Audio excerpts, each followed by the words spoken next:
everybody, and welcome back. This is Chapter 6 of The Secret Garden, written by Francis Hodgson Burnett, courtesy of the Gutenberg Project. Chapter 6. There was someone crying. There was. The next day the rain poured down in torrents again, and when Mary looked out of her window, the moor was almost hidden by gray mist and cloud. There could be no going out today.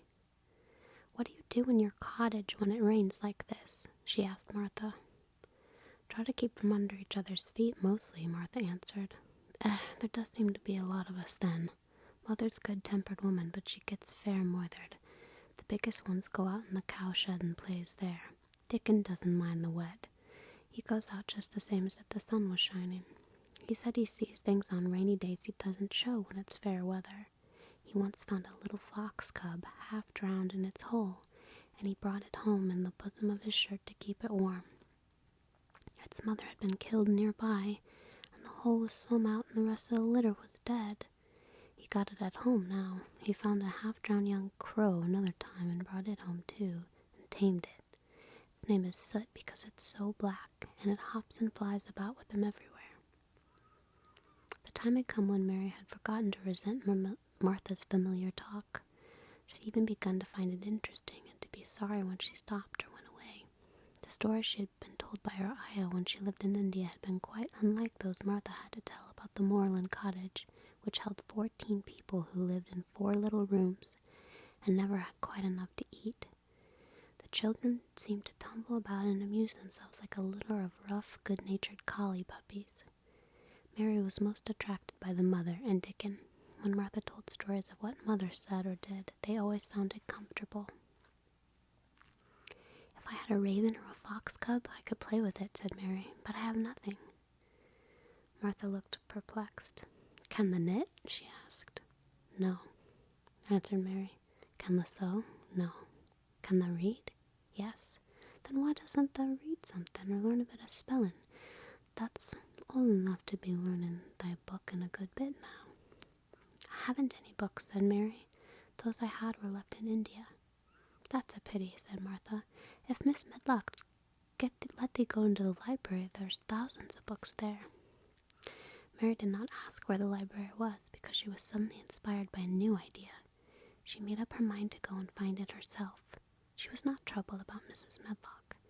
Mrs. Medlock seemed always to be in her comfortable housekeeper's sitting room downstairs. In this queer place one scarcely ever saw anyone at all.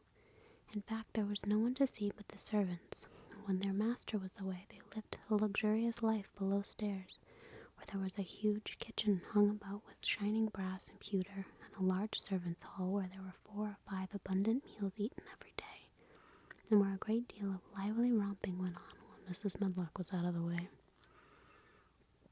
Mary's meals were served regularly, and Martha waited on her. But no one troubled themselves about her in the least. Mrs. Medlock came and looked at her every day or two, but no one inquired what she did or told her what to do. She supposed that perhaps this was the English way of treating children. In India she had always been attended by her ayah, who had followed her about and waited on her hand and foot. She had often been tired of her company. Now she was followed by nobody and was learning to dress herself, because Martha looked as though she thought she was silly and stupid when she wanted to have things handed to her and put on. "Hasn't thou got good sense?" she said once when Mary had stood waiting for her to put her gloves on for her. "Our Susan Ann is twice as sharp as thee, and she's only 4 years old. Sometimes thou looks fair soft in the head." Mary had worn her contrary scowl for an hour after that, but it made her think several entirely new things. She stood at the window for about 10 minutes this morning after Martha had swept up the hearth for the last time and gone downstairs. She was thinking over the new idea which had come to her when she heard of the library. She didn't care very much about the library itself because she had read very few books, but to hear it brought back to her mind the 100 rooms with closed doors. She wondered if they were all really locked, and what she would find if she could get into any of them. Were there 100 really? Why shouldn't she go and see how many doors she could count? It would be something to do on this morning when she could not go out. She had never been taught to ask permission to do things, and she knew nothing at all about authority, so she would not have thought it necessary to ask Mrs. Medlock if she might walk about the house, even if she had seen her. She opened the door of the room and went into the corridor, and then she began her wanderings. It was a long corridor, and it branched into other corridors, and it led her up short flights of steps, which mounted to others again. There were doors and doors, and there were pictures on the walls. Sometimes there were pictures of dark, curious landscapes, but oftenest they were portraits of men and women in queer, grand costumes made of satin and velvet. She found herself in one long gallery, whose walls were covered with these portraits. She had never thought there could be so many in any house. She walked slowly down this place and stared at the faces, which also seemed to stare at her. She felt as if they were wondering what a little girl from India was doing in their house.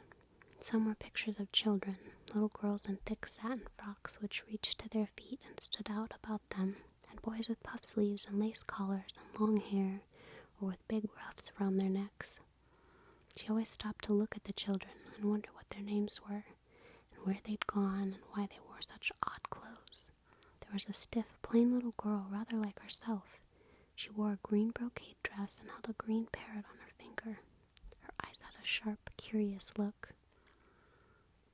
"Where do you live now?" Mary aloud said to her. "I wish you were here." Surely no other little girl ever spent such a queer morning.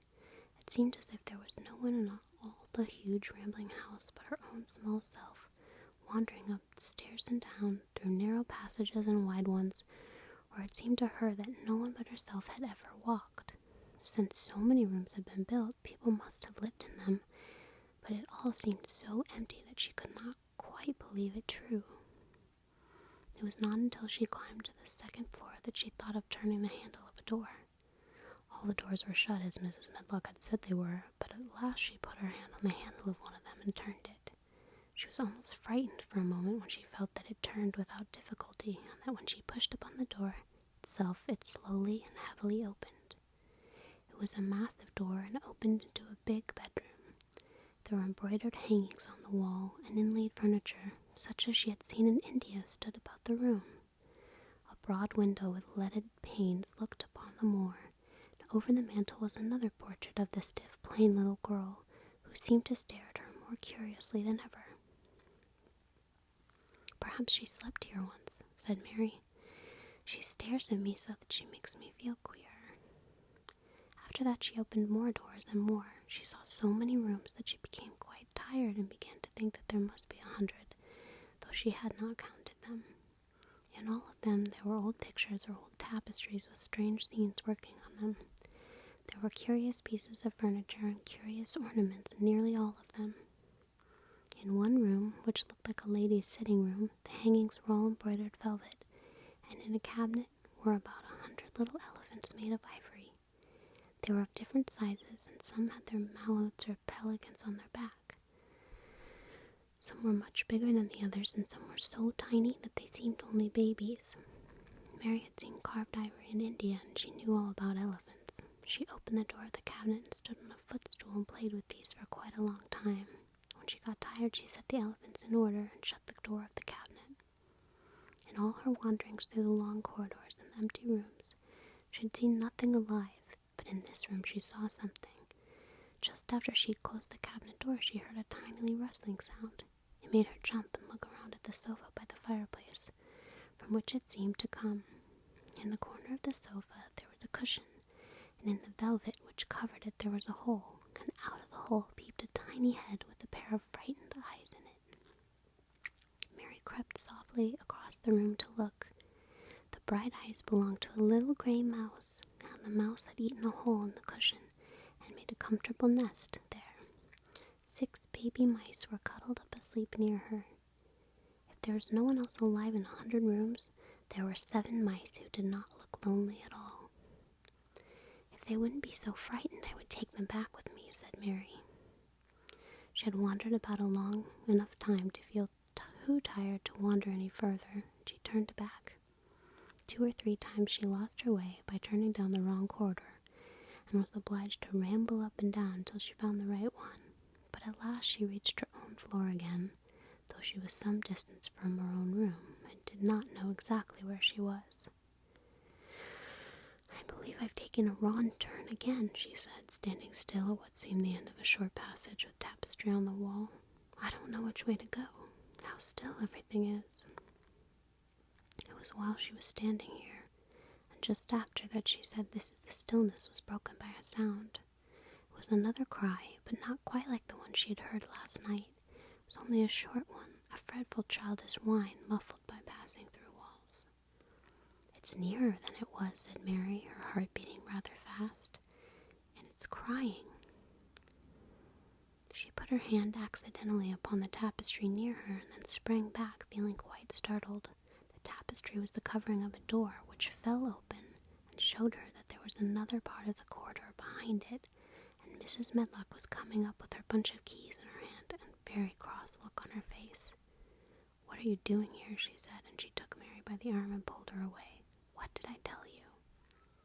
"I turned round the wrong corner," explained Mary. "I didn't know which way to go, and I heard someone crying."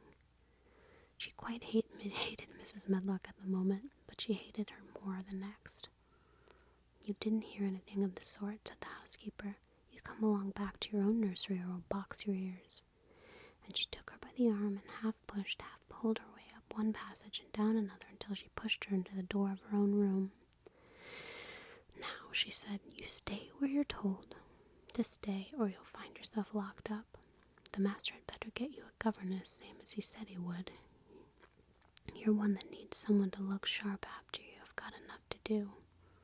She went out of the room and slammed the door after her, and Mary went and sat on the hearthrug, pale with rage. She did not cry, but ground her teeth. There was someone crying. There was, she said to herself. She had heard it twice now, and sometime she would find out. She had been out a great deal this morning. She felt as if she'd been on a long journey, and at any rate she had something to amuse her all the time, and she had played with the ivory elephants and seen the gray mouse and its babies in their nest in the velvet cushion. This has been Chapter 6 of The Secret Garden.